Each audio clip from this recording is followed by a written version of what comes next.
আসসালামু আলাইকুম বন্ধুরা, দেখেন এখন কিন্তু আমি যে রাউটারটিতে কানেক্টেড আছি সেখানে কিন্তু দুইটা ডিভাইস কানেক্টেড আছে এবং রাউটারটির নাম শো করতেছে। তো আমরা এইভাবেই কোনো রাউটারে প্রবেশ না করে রাউটারের ভিতরে রাউটারের অ্যাডমিন প্যানেল অ্যাক্সেস না করেই কিন্তু আমরা খুব সহজেই জানতে পারি যে আমার রাউটারটিতে কয়টি ডিভাইস কানেক্টেড আছে এবং কয়টি ডিভাইস এই মুহূর্তে চলতেছে, অর্থাৎ দুইটা ডিভাইস সহ রাউটারটি। এভাবে কিন্তু আপনারা খুব সহজেই কোনো একটা ওয়াইফাইয়ের রাউটারের অ্যাডমিন প্যানেলে না ঢুকেই, অ্যাডমিন অ্যাক্সেস না থাকলে এভাবে কিন্তু আপনারা খুব সহজেই বের করে ফেলতে পারবেন আপনার রাউটারে কয়টা ডিভাইস কানেক্টেড আছে। তো এর জন্য আপনাকে যা করতে হবে, ওয়াইফাই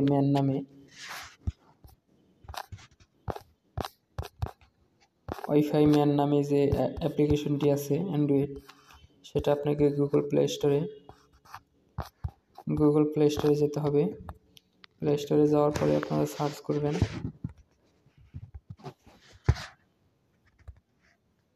ওয়াইফাই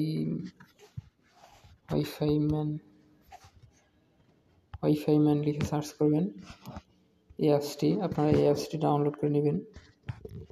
এই অ্যাপসটি ডাউনলোড করলে কিন্তু আপনারা কয়টা ডিভাইস কানেক্টেড আছে, আপনারা কোন আইএসপির ইন্টারনেট ব্যবহার করতেছেন এবং আপনার নেটওয়ার্ক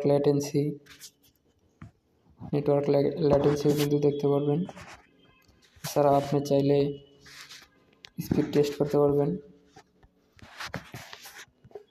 এই অ্যাপটির মাধ্যমে আপনি খুব সহজেই কয়টা ডিভাইস কানেক্টেড আছে, আপনার স্পিড, আপনার আইএসপির নাম, আপনার নেটওয়ার্ক ল্যাটেন্সি, পিং, এগুলা দেখতে পারবেন খুব সহজেই। বন্ধুরা, ভিডিওটি কেমন লাগলো? ভিডিওটি ভালো লাগলে অবশ্যই লাইক, কমেন্ট, সাবস্ক্রাইব করে পাশে থাকবেন। আপনারা যদি না বুঝে থাকেন কমেন্টে জানান। আর যে কোনো ধরনের ওয়াইফাই ইন্টারনেট রিলেটেড সমস্যা হলে কমেন্টে জানান, আমি অবশ্যই হেল্প করার চেষ্টা করবো ইনশাআল্লাহ। ধন্যবাদ, আল্লাহ হাফেজ।